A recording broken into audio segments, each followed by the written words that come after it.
segue for a second. There's been a little rumor mill going here, and I know for a fact, and I'll say this openly without mentioning names. Pacquiao's people, Manny Pacquiao's people, have contacted me. I don't know why. Over the last few months to try and make an intro into Conor McGregor because Manny wants to fight Conor McGregor. Right. Box Conor McGregor. It makes sense. Makes sense. I told them, listen, why are you calling me? Call Bob Arum. Right. Call Audie. So anyway, I pushed them in that direction. Then all of a sudden I'm reading that Manny's people have reached out, and I understand that they have talked. I got to say something.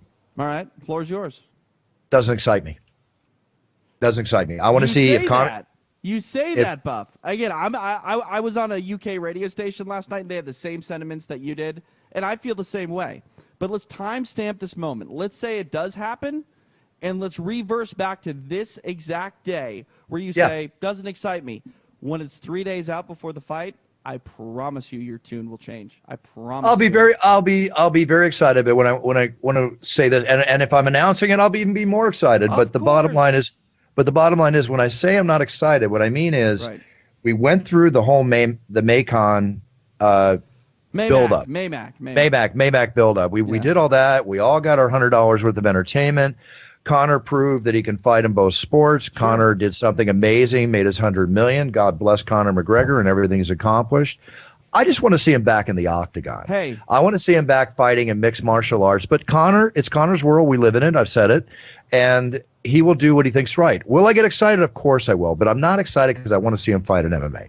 No, I want to see him defend a belt. I'd love to see him fight Nate Diaz. Yeah. I can go on and on and on with all the scenarios that we can pinpoint or whatever. The big question is, will Conor ever fight again? That's really the question right now. That's a question. He will. And again, I think he will. My version of fighting is fighting in mixed martial arts. I don't know if he ever competes in mixed martial arts again. He will box again for sure. I think he will box Manny Pacquiao. It's not going to be a $100 million payday. It will not be a $100 million payday. I don't think it'll be $100. It'll be big. It'll be big. I don't think it'll be $100 pay-per-view, Bruce. I don't think that you're going to be able to get people to pull that kind of cash out for this. The fight that I would be interested in seeing more than anything, and this was something that was talked about and quickly went away before it was even really a rumor or anything like that, but was a speculation that maybe he would fight Paulie Malignaggi, and maybe Malignaggi would want that fight so badly that he would come to the octagon, and Malignaggi and McGregor would fight inside the UFC. I don't know. If McGregor... Does that excite you? It does, yes, because we haven't seen...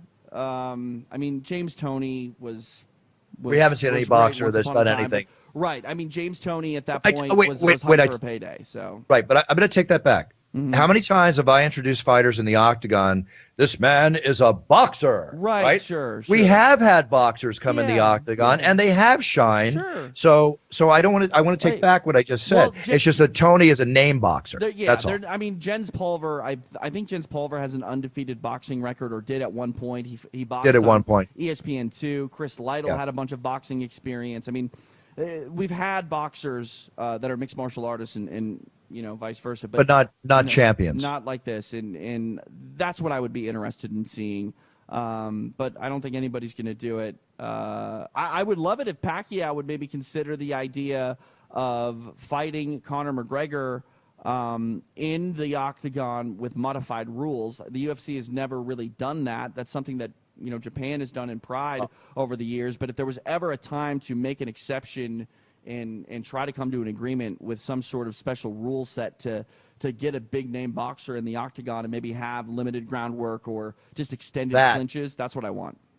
That is exciting. Yeah. That to me is exciting. That to me would create a whole new avenue for boxers to fight MMA, and not just for MMA to fight a boxer in the boxing ring. Also, too, in Manny Pacquiao's behalf, Manny Pacquiao has martial arts training. Okay, so predominantly a striker. He's got that ability. That would be very interesting. They pull that off. I'm extremely excited. I'm hugely excited. I'll gladly pay $100 for that without that an I would. issue. Without and I don't know what the rule set would be. I mean, even if you didn't allow Conor to throw kicks, even if you didn't allow Conor to go for takedowns, I would be fine with it. But allow Conor to not be broken up from the clinch. Allow the fight to have standing elbows, maybe knees to the body. I mean, something like that. It's not going to happen, but I would love it. I say if ever something like that happened, there are no rule changes. You either fight MMA or you box or you kickbox. Forget this modified rules. You either fight MMA, you box, or you kickbox. And if you're in the octagon, MMA. I thought you were just on board with this. I thought you were all about these special rules. You changed your tune No. I'm on board with him fighting in the octagon under MMA rules. That's not going to happen. Okay, but that's what excites me. You got to make some concessions, or you got to pay the man $1 billion. Because All right. However, Paul's out. Listen, we're all speculating right now. Let's talk about reality. Let's segue for a second. We're going to Winnipeg, Canada, or I am going to Winnipeg, Canada on Bring Friday. Your jacket. My goodness, I hear it's freezing 19 degrees. Yeah. 19 degrees. I know. Well, I think there'll be a casino near there that has heat. So I'll be okay. And I'll be staying in a hotel that has heat. I'm never worried about having a big warm jacket when I travel. Because bottom line, I land at the airport, I go to the hotel, pretty much stay there unless I go out to dinner or whatever when it's snowing and all that. I go to the arena, go back to the airport, boom. Give me a scarf, give me a decent jacket, I'm fine. But the show coming up here, Rafael dos Anjos, Robbie Lawler, we know this is going to be another brawl for it all. Josh Emmett and Ricardo Lamas. Lamas is always a pleasure to watch fight. This should be very, very strong. Mike Perry, who's making quite a name for himself every time he fights in the UFC, taking on Santiago. This is going to be Ponzinibbio. It's one of the hardest but most fun names to say in mixed martial arts. Santiago Ponzinibbio. The longer, the more syllables, the harder, the better it is for me. I've always said that, and it's more enjoyable for me. Absolutely. I mean, one of the hardest things that I had to accept when Antonio Rodrigo Minotauro Nogueira retired is that you wouldn't be screaming his name anymore in the octagon. And one of my favorites of all time. There's a video on the YouTube. If you look up on YouTube when I'm announcing him that somebody like kind of did some stuff with, I watch that once in a while because it actually jacks me up for the shows. Dude, it gets me excited. You have to take like 3 breaths during that intro. There's no way you can get it. Because, I mean, that's the thing, too. I can say Antonio Rodrigo Minotauro Nogueira, but I'm just saying it. You're roaring it. You're screaming it. You're raising the roof with your lungs. It's crazy business. One breath. TJ, come on, Buffer. Come on, TJ. I got surfer lungs. I got big lungs, man. I can hold a lot of air in these babies. But I think rarely do I need that second breath. I just let it fly. I might slip one in if I have to. Of course. Antonio Rodrigo. That's crazy. That's not Minotauro Nogueira. I love it. Oh man, now he's just all of a sudden bouncing up on the balls of his feet, ready to go. He doesn't even understand. Ready to go, baby.